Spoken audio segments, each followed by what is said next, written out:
Our last presenter tonight is Daniela Riojas, and I think she stands. I'm glad she's ending this night because I think it speaks very powerfully about the role and the importance of being an artist and being an interdisciplinary artist who is doing that thing that we spoke about a little earlier of the personal and the political and the professional all coming together. I feel that she embodies that very much.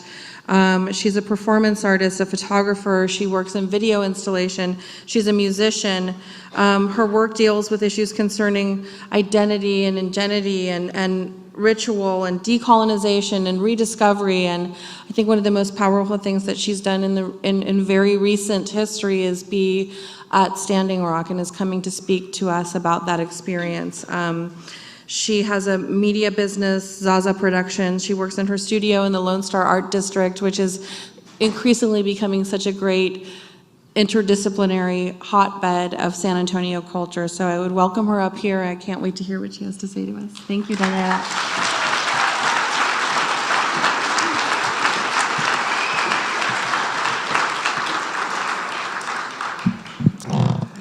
All right. Everyone keeps telling me, you're a performer, you're going to do okay, but this is completely different than everything else that I do. So I'm going to try to be cool about this. I do my work more than I talk about it. So this is a little bit out of my scope. But yes, I did go up to Standing Rock, and I'm going to start my presentation with that. But there's been a journey of my work and everything that's led me to the point where I felt the need to go to Standing Rock. And I think a lot of us felt the need to go to Standing Rock. It was just a matter of, what was the pushing point? What was the tipping point for all of us? And my tipping point was that I think that, I grew up through a lot of struggle, and I've been through a lot of death and rebirth. And seeing those people out there struggling made me feel a lot of empathy. And I could see a lot of my peers kind of crumbling at the thought and the sight of everything happening, but they couldn't do anything about it. So I thought, okay, somebody has to go out there. So I kind of just took the plunge.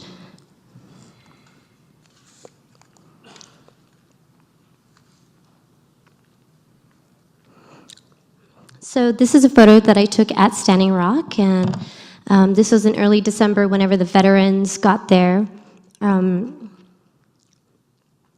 This was during a ceremony where the veterans and the Native Americans had joined together in solidarity to meet the police right at the bridge where a lot of the altercations were happening.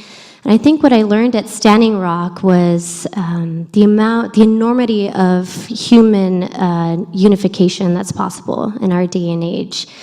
And Standing Rock is about compassion, love, prayer, fighting for Native American rights. And more than anything, I think that nowadays, in our day and age, especially in the climate that we live in, that we feel that we need a connection to our earth. And more than that, we need a spiritual connection to our earth, and I think our indigenous cultures can provide that for us. They say it's an indigenous movement. That's good, because it is. But it's a time for them to learn from the indigenous movement. And then they're going to realize that they're indigenous too, because it comes down to one thing. Everybody drinks water. And I decided to put this clip in because I think it's an interesting idea that, we're all indigenous, and at the same time how that connects to the fact that we're all immigrants too, in some way or another. And when I came to San Antonio, the first project that I did was documenting undocumented immigrants, and these are a couple of the portraits that I took. And this was in response to the SB 1080, and this was about 6-7 years ago. And the SB 1080 allowed for the open discrimination of people of color in order to crack down on immigration. So what's happening today is not new. This has been happening for some time. So these issues about borders and divisiveness and colonization have transferred into my personal work as well, and how I deal with them through spirituality and connecting to my indigenous culture, specifically Aztec and Mayan goddess figures that have been forgotten through patriarchy and Western colonization. So these photographs have been vehicles for me to connect with goddesses like Tlazoteotl or Coatlicue.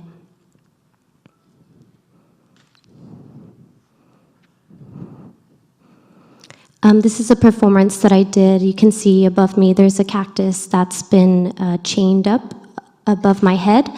And during the process of this performance, I scrubbed off a layer of white skin from my arms as a symbolism of decolonizing my body.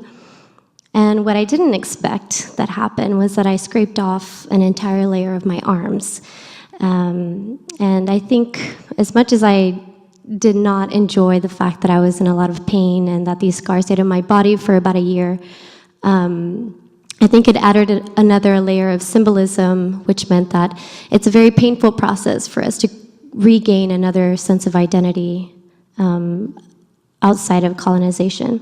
This is the music video that I made called Frida's Heart, and this is based on the Brackenridge Park, the Blue Hole, and the San Antonio River, and I wanted to look into the history of the sacredness of our water and how we take care of our water, and I think that we do not do a very good job of taking care of our river. And so I made a video about a girl who sacrifices herself to the river and gives her blood in exchange for the rebirth of this sacred site.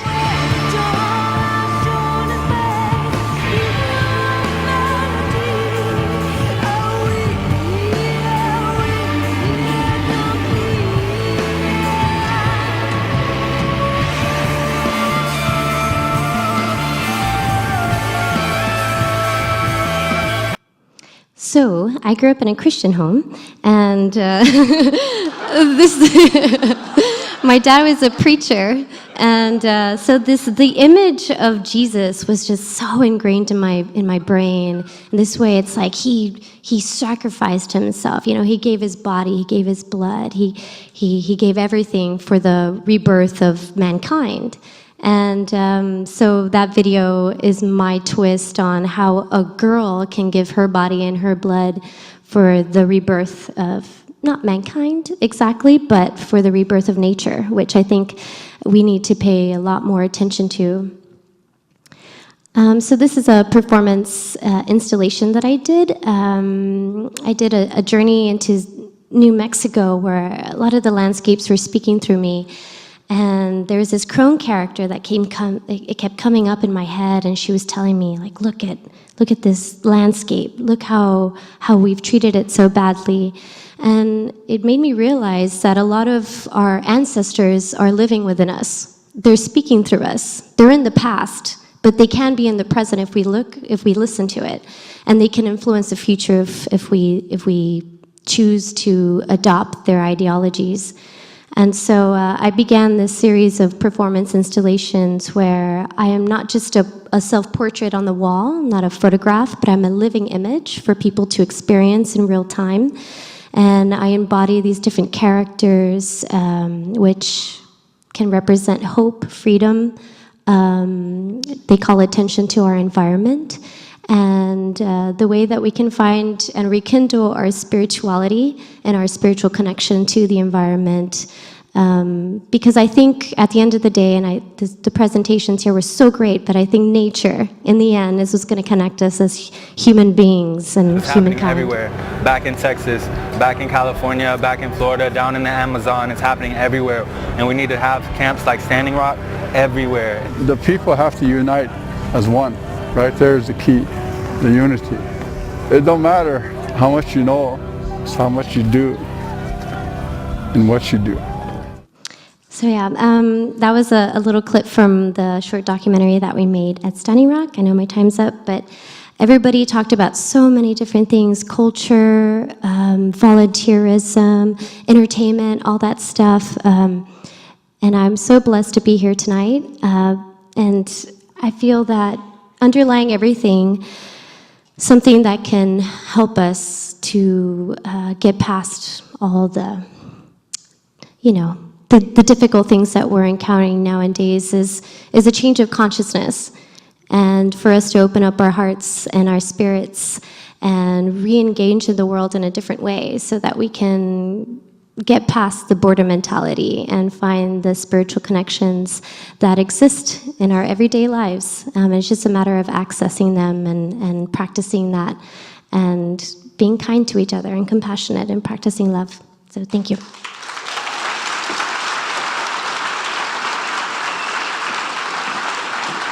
Thank you so much. And that's such a beautiful perspective. It's also tinged with a little sadness knowing that that Standing Rock had to disband. And, you know, I think we have a lot of challenges about how do we as individuals connect to and find the inspiration that you have connected to and found as an artist. And do you have any words of wisdom about, you know, just a person who's going to work and coming home and making dinner? Are there things that you have found, practices or points of inspiration or literature or something that can help other people connect with nature and with ourselves?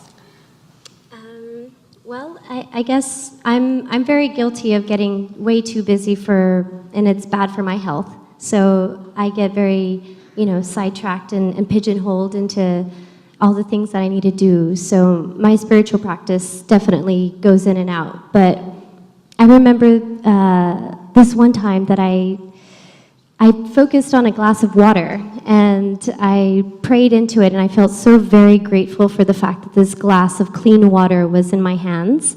And I just meditated on it for about an hour, and I cried so profusely that I just didn't know why. It was everything coming up at the same time. But just taking into account all the little things and remembering how lucky we are and how